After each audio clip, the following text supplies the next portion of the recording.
Welcome to the weekly roundup here on #Brant. Got a bunch of stuff to get through. I actually added the story after I watched Matt TV. Heard about something on Matt TV this morning and went, I need to look into that. And then I went, I need to add that to the weekly roundup. So credit goes to Matt TV for one of the stories. I'm not going to tell you which one just yet. Matt already knows, but that's fine. Okay, so useless information. I did that last week. It seemed to be sort of, well received. So we're going to do it again. And the title of this week's useless information is, Can I Do It? Yes, I can, because I figured this out on my own. Cameraman, if you'll follow me. So, I'm not going to tell you exactly how much liquid to take out of a can. It needs to have a rim like so on it. I don't know if you can see that rim right there. You see it? So, when you get to a certain amount of liquid, and the fun of figuring out, I'll leave that to you, you can tip that can on its side with no trickery, no wires. Come on, you. Quit traveling on me.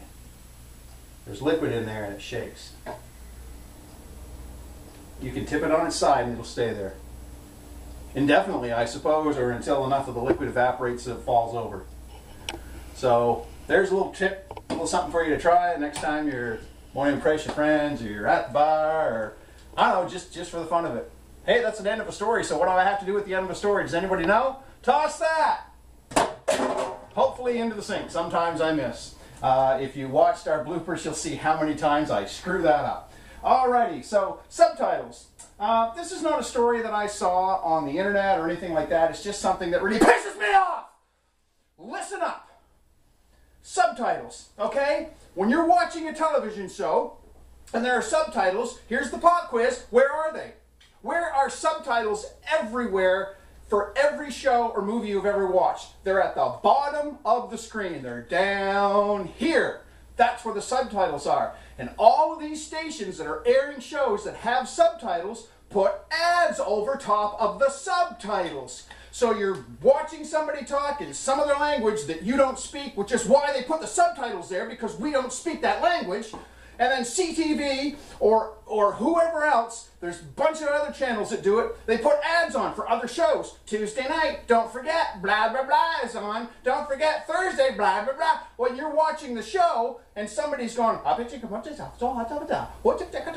putting the words at the bottom so you can read them, so you can follow the storyline. But no, they need to tell you that there's another airing of MacGyver. It's a special MacGyver. Or maybe it's, I don't know, whatever show it is. I don't give a shit what show it is. Stop it. There are 3 other places that these channels can put this. On the sides and on the top. You never see subtitles anywhere but the bottom. But the bottom. But the bottom. Okay? So, get this message out. Share this video. And I'm not just doing this for self-promotion. Okay, so I am, but it doesn't matter. So, share it and get this out so that people can see, this is a problem. I watch your show and people are covering up the words. And I don't know what's going on. And I don't fucking well like it. Okay, now that I got that out of my system, maybe I'll calm down a little bit. Don't bet on it. Bike leftovers. Okay, so here's the deal. Bike sharing is a huge, huge deal in China. So the 3rd largest company, which boasted 20 million users, they just went bust. Their name was Bluegogo, and they just went out of business.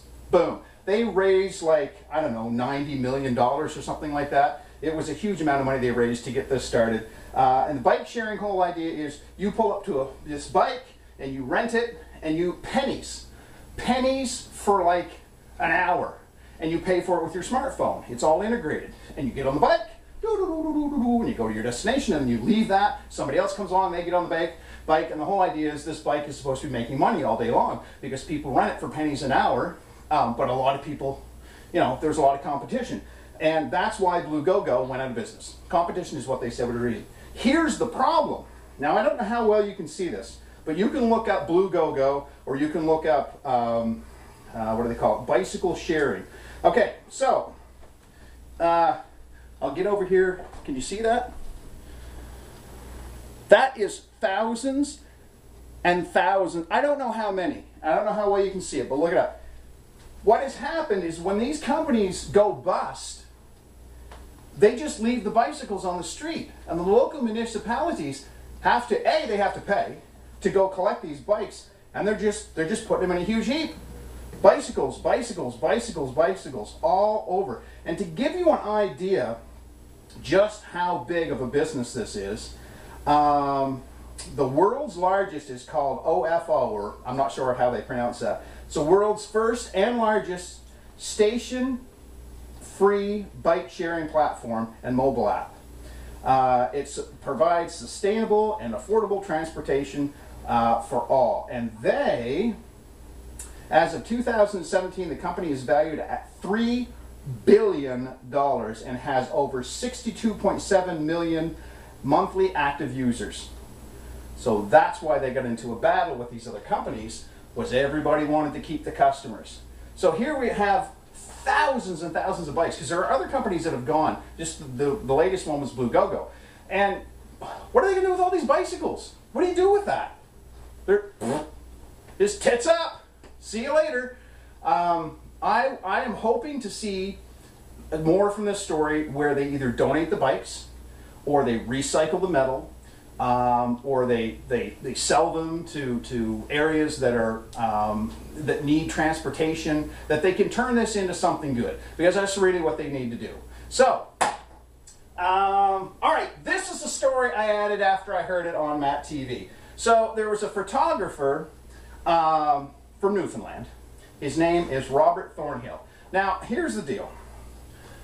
Robert takes pictures. He does other pictures. I actually went on his Facebook page. He has a lot of 5-star reviews, like 60 or 70 of them, 5-star reviews of people absolutely loving this work. And he has some fantastic pictures. But he kind of reached that final straw moment. He was taking pictures in a mall, and he had heard this before, but a woman, this was the final one. This was the last time that he wanted to hear this. She blatantly told him, I only want one photo instead of a multi-photo package, because she planned on going straight to Walmart to scan and print more. Now, he kind of lost his shit at that point. And I understand. He is a photographer. He's trying to make a living. Now, I did go looking for some prices on his Facebook page, and I found some. $5 for a 4x6 or $5 for a digital print. $5. Realistically, it's $5. Throw the guy $5. Get the picture of your kid with Santa Claus. I mean, if you want multiple pictures, that's fine. But $5. And he's doing Santa pics at O'Neill's Gardenland. So prices, I'm sure, are no different than this. He's left the mall. He has apologized, and he realizes that what he did wasn't adult behavior. But he reached that breaking point. That's how this man makes his living. So I thought that it would only be proper if somebody did a rant for him. What better place to do that than on #Brant? So here's the deal. Whatever it is you do for a living, okay, just remember this. If someone came into your place of business and said, I want to get the least amount of service that you have available, and then that extra revenue you get for giving it all to me, I'm going to go someplace else and get it cheaper, okay? That's not fair. This is what this guy does for a living. If you can't afford $5 for a picture of your kid with Santa Claus, then have your husband dress up as Santa Claus, put your kid on his lap, and take a picture for free. Otherwise, you can pay guys like him, Robert, $5, and he'll look after taking a beautiful picture. This guy is fantastic. Check out his Facebook page.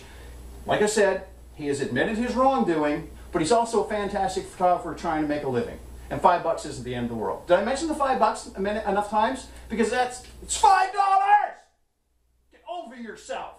And don't be so blatantly rude to people. I'm going to take this picture down to Walmart and have them print it there because it's cheaper. Why don't you just slap him in the face while you're at it? See all these markers? I am devoting these markers to Robert. Every single one of them. And I was going to throw them all in one big heap. But you know what? I'm going to throw them all, one after the other. Those are all hitting the sink for good old Robert. There you go. I'm on your side, Rob. I don't blame you for freaking out. Okay, so the story I was going to end this with, if there's noise in the background, our cat apparently is in the bathroom and being an asshole because that's what cats do. His name is Sam. We should have named him Sam the Asshole. He's named after Samwise Gamgee from The Lord of the Rings, and he's being a knucklehead. So anyway, any weird noises in the background isn't ghost activity. It's just our stupid cat. So anyway, I was going to end this with blood donor. And I am going to end it with blood donor. I just added another story. Maybe I'll go long this week. I don't know. I don't have a set time, so it's okay. All right. I'm not out of markers yet. Don't you worry. I'll gather them up and recycle them if I have to. So I suffer from a condition called I said I wasn't going to screw this up. Trypanophobia. There we go. Trypanophobia. Trypanophobia is a fear of needles. Now, for me specifically, it's when they shove it in your arm.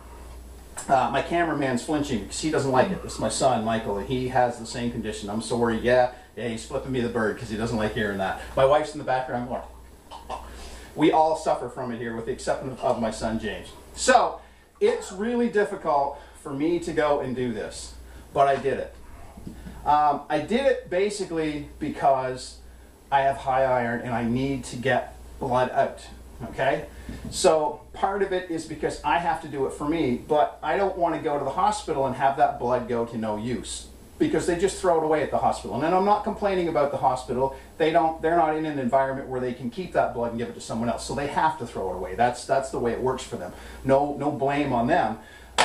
So I went for the very first time. I told them that I was a fainter and they were a little concerned about that, but I made it through. I made it through and they got the blood and everything's fine and I'm okay. So I'm going to go back again. They gave me my donor card, came in the mail today. And I was kind of proud. I'm like, man, you know, that helps somebody out. So they send you a little booklet along with it. They send you some information on your blood type. So I am O positive. Which is always in high demand. It's because it's the most common blood type in Canada. 39% of Canadians share my blood type. Plus, my red blood cells can also be given to any patient with any positive blood type. So, O positive, A positive, B positive, or AB positive, which means mine is used in emergency situations. So, that helps out a lot of people. So, I am glad to know that hopefully from here on in I don't have any fainting spells and I can continually go and give blood. And in this little pamphlet, they also show you, just to give you, I'm going to shorten this up. If anybody has given, they probably have one of these. If you haven't, you may know someone that has one. If you want to read more, there's stories in here from people whose children have been affected, whose family members, and they're very, very thankful. It's an amazing thing. You actually are giving life. It really is. So here we go. So how much blood does it take to save a life? So cancer treatment, it takes up to 5 donors. Leukemia, up to 8 donors a week. Brain surgery, 2 donors. Blood disorder, 4 donors a month. Car crash, up to 10 times, up to 50 donors. Heart surgery, 5 donors, and internal bleeding is 2 to 8 donors a week. There are a lot of people out there that really, really, really need this. So if you can give, go do it. And if you suffer from trypanophobia, I said it right, tell them. You can take Ativan, which that's part of my secret. I took some Ativan before I went. But it's okay, they don't mind if you take Ativan because that doesn't affect the blood. And that helps calm you down so that you can go and not be so hyped up and end up with that vagus nerve because that's what causes it to make you pass out. So talk to your doctor first before going on to anything. Of course, you need to get a prescription and talk to the folks and let them know what's going on and go give if you can because it is so very important. That's not really a rant. That's just me talking about something that I did, I guess, that I thought was really important. And you okay? My cameraman has lost all of his color because I'm talking about something that he can't stand. So these ones are for you, Michael. Darn it. Stupid needles. Why they gotta stick them in us anyway? See you next week.